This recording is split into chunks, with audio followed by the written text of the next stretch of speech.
Urtero bezala, Goiargi emakumeen elkartekoek martitzenean ospatu dituzte aratosteak.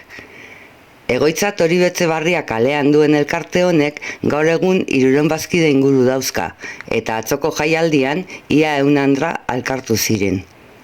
Merienda ederrarekin hasi zuten ospakizuna, eta ondoren musika emanaldia eskaini zuen Vicentin Ramirezek bere gitarra lagun zuela.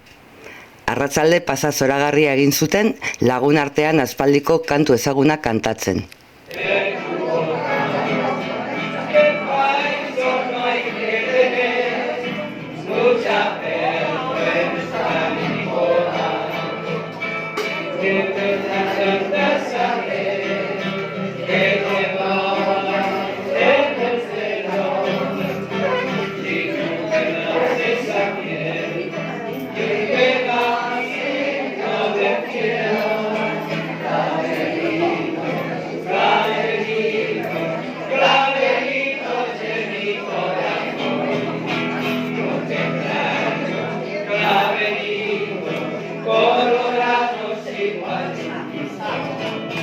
Si algún día Clavelito no lograra poderte traer, no creas que ya no te quiero, es que no te los pude coger.